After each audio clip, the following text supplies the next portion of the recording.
손흥민의 축구를 하며 생각한 것들 첫 번째 이야기. 아버지는 무서운 지도자. 안녕하세요 여러분. 2022년에 처음으로 새로운 영상을 올려드립니다. 지난 2년 동안 코로나19로 인하여 얼마나 힘든 시기를 보내셨나요? 그러나 어떠한 상황 가운데서도 포기하지 마시고 소망을 가지고 한 걸음씩 나아가 보시기 바랍니다. 저는 그동안 연구와 논문으로 바쁜 일정을 보냈답니다. 올해는 저의 채널을 채송화의 습관 인성혁명으로 개편을 했고요. NC는 노블 캐릭터, 즉 품격 있는 인성이라는 뜻입니다. 앞으로 더욱 좋은 책들을 요약해서 올려드리도록 노력하겠습니다. 오늘은 우리 모두가 사랑하는 축구 선수이고 우리 국민에게 행복을 가져다주는 손흥민 선수의 자전 에세이 축구를 하며 생각한 것들을 요약해서 읽어드리겠습니다.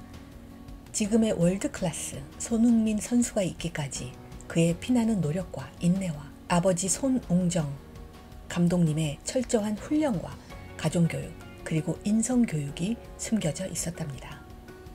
축구를 하며 생각한 것들 첫 번째 이야기. 저자 손흥민, 브레인스토어 출판사 2019년에 출판되었습니다. 런던에서 보내는 손흥민의 편지. 축구, 오직 축구. 2019년에 손흥민은 그럴듯해 보이는 사람이에요. 프리미어 리그의 인기팀에서 뛰는 프로 축구 선수죠. UEFA 챔피언스 리그, FIFA 월드컵, AFC 아시안컵 등 축구 선수라면 누구나 꿈꾸는 무대에서 뛰어봤어요. 더 큰 꿈을 꿔도 될 만큼 젊죠. 남들이 보기에 이런 제 모습이 화려해 보일지 몰라요. 하지만 그것은 지금 이 순간의 겉모습입니다. 힘들었던 과거와 뒤에서 이루어지는 노력은 겉으로 드러나지 않죠. 지금까지 어려웠던 날이 훨씬 많았어요. 좌절하며 눈물을 흘린 순간도 많았고요. 사실 지금도 인내하고 또 인내하며 살고 있어요. 화려함과는 거리가 멀죠. 제가 과분한 TV 다큐멘터리 촬영을 하고 이렇게 책을 내기로 한 이유이기도 해요. 지금 이 자리에 오기까지 필요했던 저의 뒷모습을 말씀드리고 싶었어요. 제가 어릴 적 우리 가족은 가난했어요. 또래 아이들에게는 일상적이었을 게임이나 여행, 놀거리들을 저는 별로 해본 기억이 없어요. 축구를 본격적으로 배우기 시작했을 때 아버지께서 저를 데리고 다녀야 한다며 소형 중고차 한 대를 구해 오셨어요. 120만 원을 주셨다고 하더군요. 비가 오면 창문 틈으로 빗물이 줄줄 샜어요. 그래도 자가용이 생겼다며 우리 가족은 좋아했죠. 세상은 정말 차갑더라고요. 주위에서 아버지가 똥차를 몰고 다닌다며 손가락질을 했대요. 아버지께서는 그게 마음의 상처로 남아있어요. 지금 아버지의 자동차는 허세가 아니라 과거의 멸시를 잊고 싶은 마음의 표현이라고 생각해요. 독일 연수 시절 저도 참 힘들게 지냈어요. 한국 식당에 갈 돈이 없어 허기를 꾹꾹 참았어요. 아버지가 독일까지 날라오셔도 딱히 풍족하게 생활하진 못했어요. 저는 아직 자식을 키워본 적이 없지만 형편이 어려워서 자식에게 해줄 게 별로 없는 부모의 심정은 정말 말로 못하게 괴로웠을 겁니다. 제 인생에서 공짜로 얻은 건 하나도 없었어요. 초등학교 3학년 때부터 혹독하게 훈련했어요. 다른 아이들이 신나게 놀 때 저는 매일 리프팅으로 볼을 떨어뜨리지 않고 운동장을 3바퀴씩 돌았죠. 프로 첫 시즌을 끝내고 매일 슈팅을 1000개씩 때렸고요. 좋은 컨디션을 유지하려고 비는 시간에는 최대한 휴식을 취해요. 드리블, 슈팅, 컨디션 유지, 부상 방지 등은 전부 죽어라 노력해서 얻은 결과물이라고 믿어요. 와, 정말 슈팅이 대단하군요 라는 칭찬을 들으면 기분이 좋아요.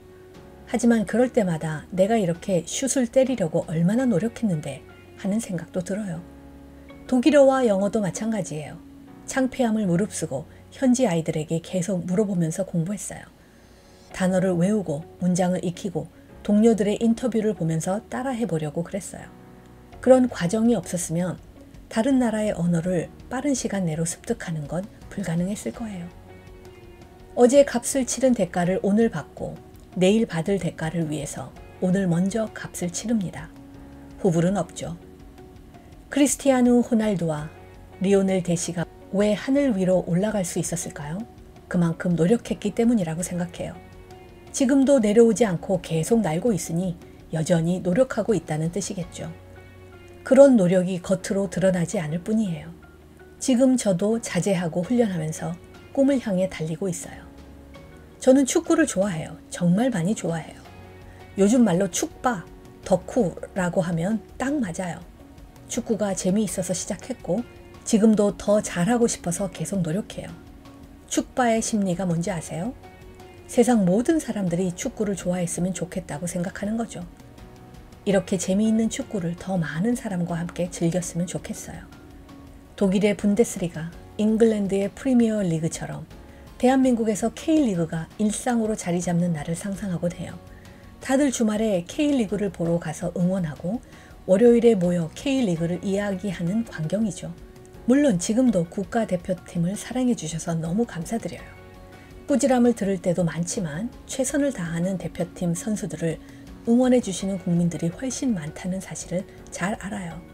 그런 사랑과 관심, 응원이 매 주말마다 동네에서 벌어지는 축구 현장으로 퍼지면 정말 행복할 것 같아요.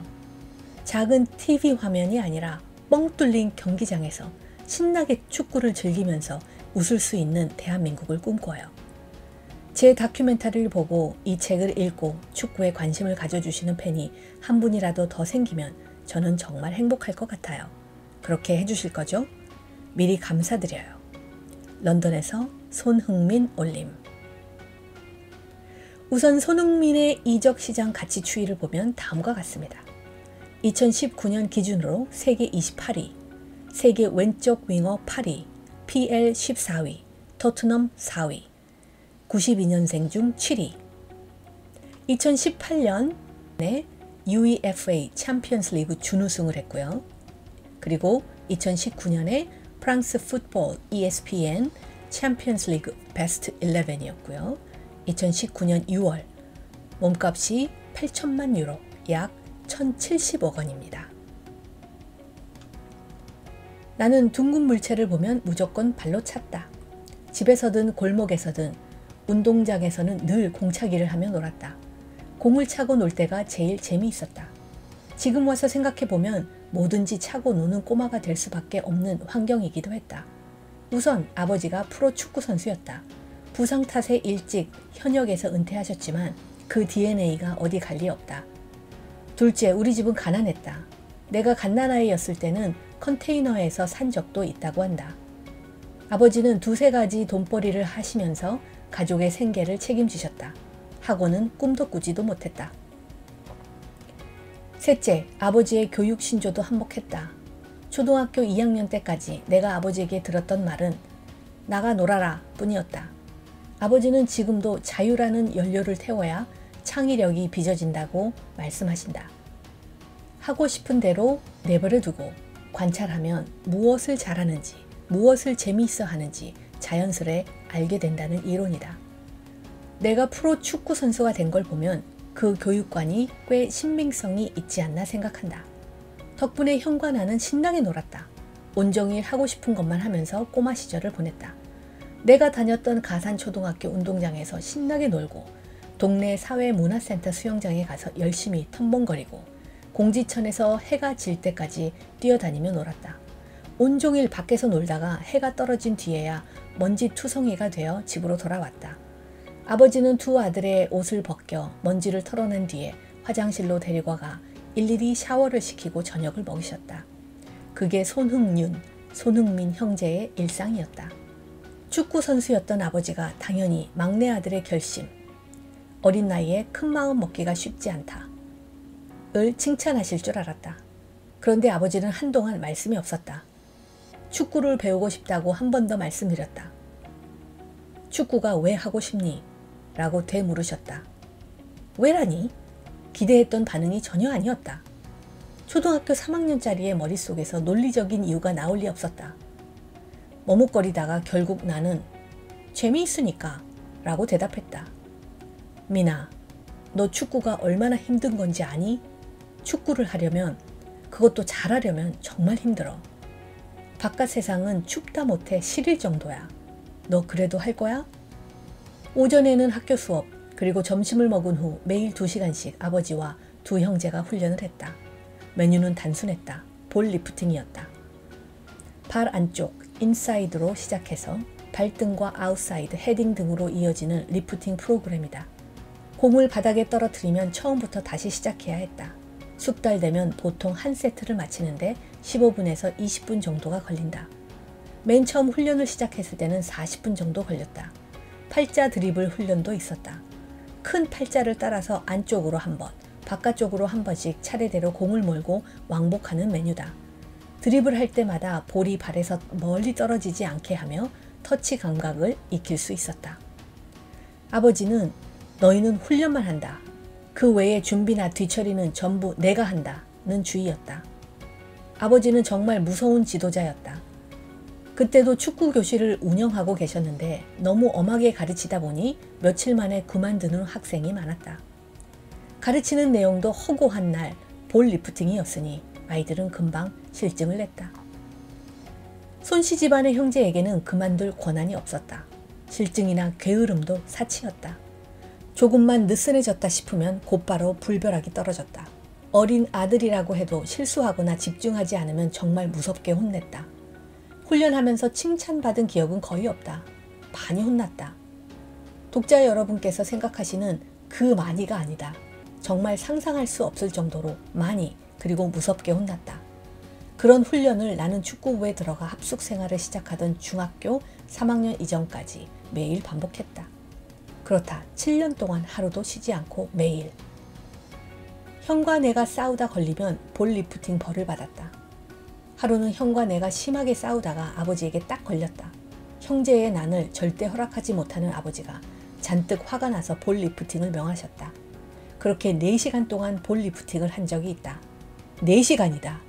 나중에는 공이 3개로 보이고 바닥이 울렁거렸다. 매일 똑같은 볼 리프팅과 팔자 드리블 프로그램만 반복하니까 당연히 따분하게 느껴질 때도 많았다. 능숙해졌다고 생각해도 아버지는 계속 두 아들에게 똑같은 메뉴만 시켰다. 이런 반복 훈련을 버틸 수 있었던 이유는 3가지였다. 첫째, 그래도 축구가 너무 재미있었다.